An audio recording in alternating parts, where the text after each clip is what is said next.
There is a species of bamboo that spends 5 whole years without showing any visible growth, and during that time, it seems that absolutely nothing is happening. Whoever plants it begins to doubt. Whoever observes from the outside swears the seed has rotted.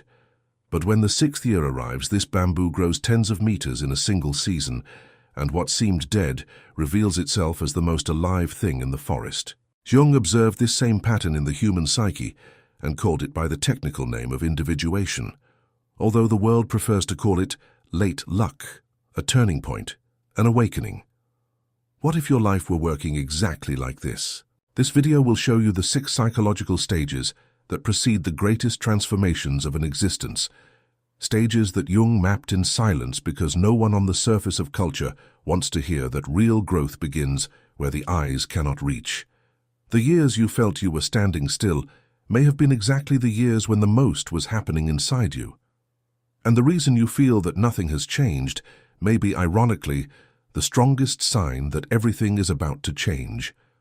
The great lie about success is that it is taught as an event and never as geology.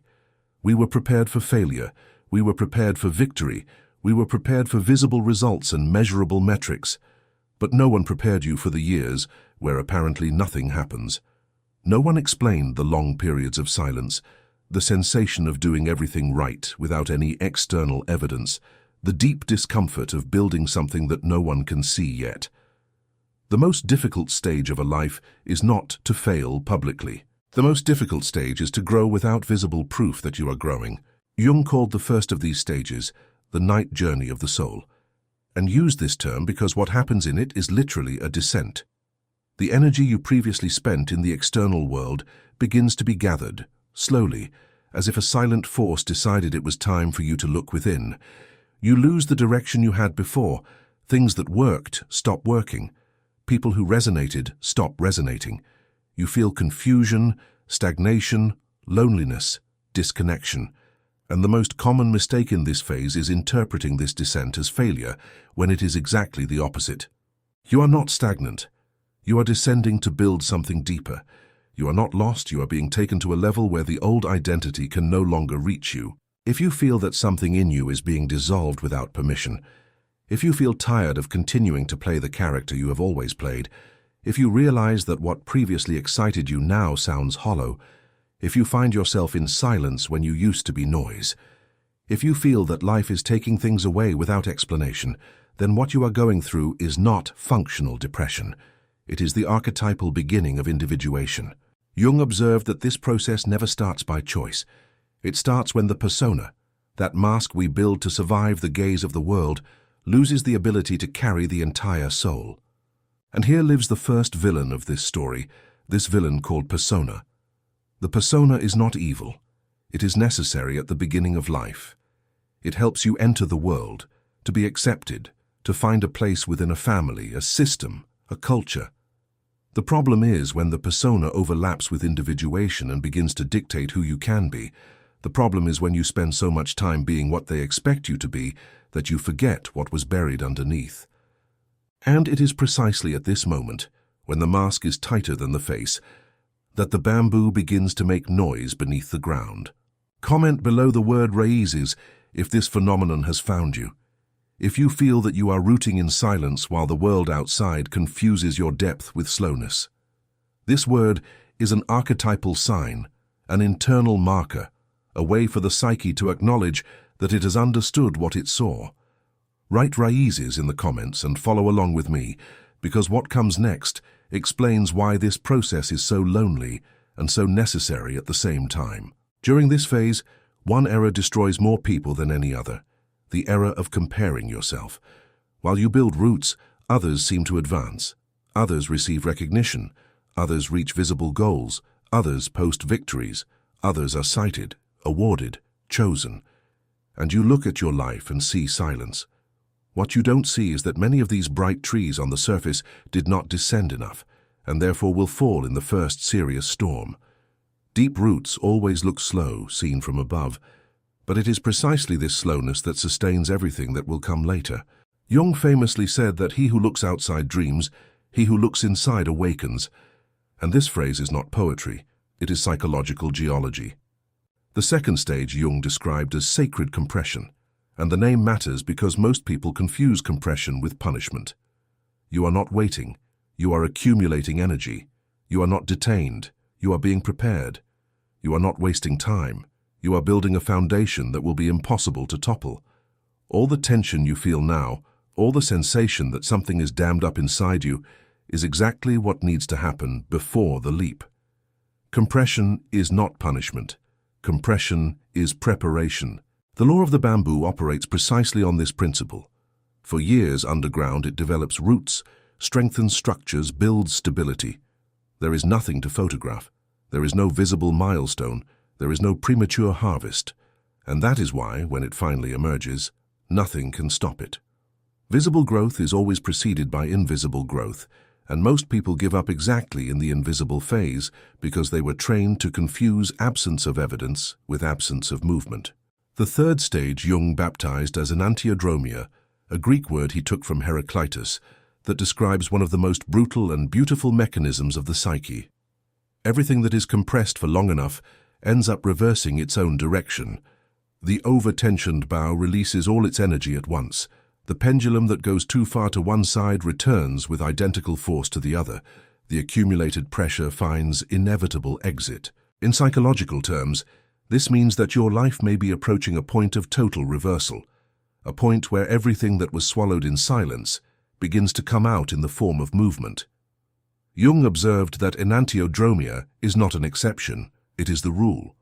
It is the psyche's way of restoring the balance that the persona tried to deny. How to recognize that you are close to this turning point? The signs never arrive dressed as victory, they arrive dressed as exhaustion. You begin to feel tired of pretending. You begin to feel exhausted from keeping the old version of you standing. You begin to realize that continuing to be who you were has become more difficult than taking the risk of being who you are becoming. This is not weakness. This is the last breath of the mask before the face appears. Transformation begins when sustaining the persona becomes more difficult than showing what is underneath it.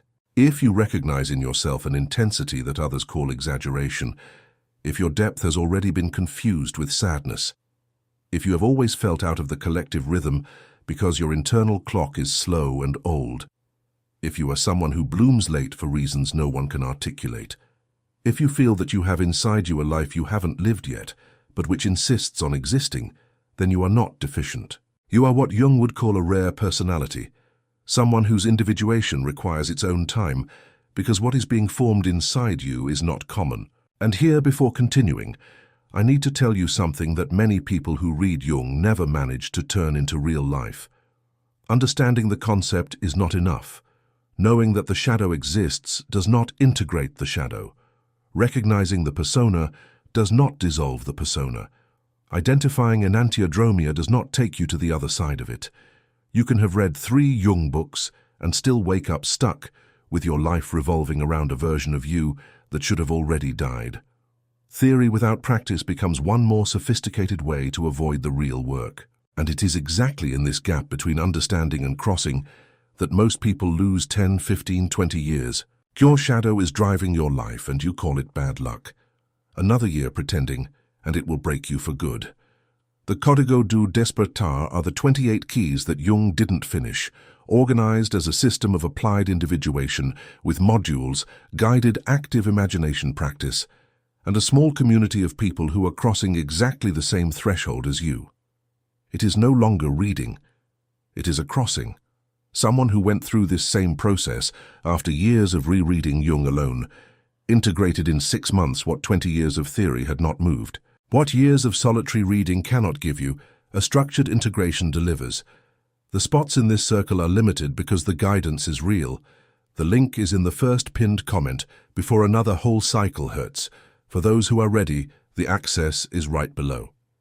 But first, let me show you the next layer of this, because what comes next is what differentiates those who just discovered Jung from those who were truly crossed by him. The fourth stage Jung described with a phrase that seems simple and is not. No tree can grow to the sky without its roots touching the darkness, crossing the pain, reaching depth. This is not a pretty metaphor, it is a literal description of the psyche. The people who impress you most with their serenity are almost always the ones who descended the most. The people who carry silent authority almost always pass through long seasons that no one saw. Your difficult years built a capacity that others don't have. Your forced patience turned into root. Your mandatory waiting turned into structure. What seemed like a delay was depth, and here is the hidden advantage of those who take longer. Rapid growth impresses, but deep growth remains. Some build height, others build stability. Some shine early and burn early, others mature slowly and illuminate for decades. Speed impresses the world, depth sustains a life, and when your time on the surface arrives, you will not need the noise of the first years, because you will not be running, you will be walking with an internal weight that only roots can give. The fifth stage is the one Jung considered the most surprising of all, and he called it activation of the golden shadow. The shadow does not contain only wounds, traumas, shameful parts. The shadow also contains what was too great for the environment in which you grew up. Buried talents, repressed creativity, refused leadership, potential that was kept because expressing it early would have cost dearly. Part of your greatness was hidden not out of weakness, but out of survival. You reduced yourself to fit in, you spoke less to be loved. You shone less to not get in the way. You dreamed less to not disappoint. And this hidden part did not disappear, it waited. Write in the comments the declaration, "Eu floresço no meu próprio tempo." This phrase is not a motivational affirmation. It is an archetypal act of restoration. It is you giving back to yourself the right that others always allowed themselves to take. Write "Eu floresço no meu próprio tempo," and let this seal work within you as the next part reveals itself. The power you have been denying needs space to come out. The golden shadow does not ask for permission. It demands expression. It demands authenticity. It demands expansion. And the second villain of this story lives exactly here, in what Jung called collective imitation, this tendency of the human psyche to mold itself to what seems safe, to what seems accepted, to what seems normal. Each time you reduced yourself to fit in, this villain won. Each time you postponed an internal call in the name of external approval, this villain stole a year from you. But the golden shadow has a deadline. It waits, but not forever. And at some point it begins to push from within with such force that the cost of ignoring it becomes greater than the cost of obeying it. The sixth stage Jung documented over decades and called synchronicity. When a person aligns with what was buried, the external world begins to respond with coincidences impossible to ignore. Encounters that make no rational sense appear. Opportunities arrive through channels you didn't even know existed. Meaningful messages emerge at exact moments. The right people appear at the right hours without any engineering explaining it. Jung was careful to say that synchronicity is not cause and effect, it is correspondence. It is the sign that something internal has found its reflection in the external. When you change from within, the world begins to respond from without, and what was once forced begins to flow. What seems like luck in the life of a person who finished the individuation process is, almost always, preparation meeting opportunity, internal coherence meeting external reflection. You stop pushing doors with your shoulder, the doors begin to open, and some of the ones that took the longest were precisely the ones that needed a version of you that didn't exist yet when you were pounding on them. People will ask you how you did it. You will try to explain and realize that the true answer does not fit in one sentence. It took years, it took silence, it took descent, it took compression, it took enantiodromia, it took roots. From the outside, the moment the bamboo emerges seems like a sudden success. From the inside, you know it took all these years, and it is in this difference of perspective that the third villain of the story lives, the bitterness of delay. The psyche can reach the harvest with resentment, with the feeling that it took too long, with the temptation to charge the world an impossible return. Jung observed that this is the final test of individuation, the moment when the person can choose between resentment and gratitude without amnesia. You don't have to forget what it cost, but you must decide what you will carry forward. The difference between a return and a rebirth lives exactly here. Many will think you recovered, that you got lucky, that your moment finally arrived. What actually happened is that you became someone new. You are not returning to who you were. You are arriving at who you were always destined to be. And that difference is everything. Returning is restoration. Reborn is integration. Restoration returns an old form. Integration delivers a form that never existed before. Jung summarized the privilege of a human life in one sentence that he himself carried until the end. The true purpose of an existence is not to fit in, is not to please, is not just to survive. The true purpose is to become who you really are. Not the version your family projected onto you in the cradle. Not the version your culture expected of you in school. Not the version the algorithm rewards in you today. The version that was there before any of these projections landed. The privilege of a life is to become who you really are. And this is the great truth that the bamboo carries in silence. The years of silence were not a loss. The years of darkness were not a mistake. The years of waiting were not punishment. What was happening the whole time is that the roots were growing, the pressure was accumulating, the transformation was preparing itself. Like the bamboo, you spent years growing where no one could see. And precisely because of that, when your moment to rise arrives, nothing will be able to stop you. Trust your process. Trust your depth. Trust everything you built in silence. The surface is only beginning to show what you spent years building in the darkness. When the world finally sees it, it will think it happened suddenly. You will know the truth. And when that moment arrives, remember that there is a difference between those who just read about individuation and those who were crossed by it. For those who are ready to go beyond intellectual understanding, the complete integration system is in the first pinned comment.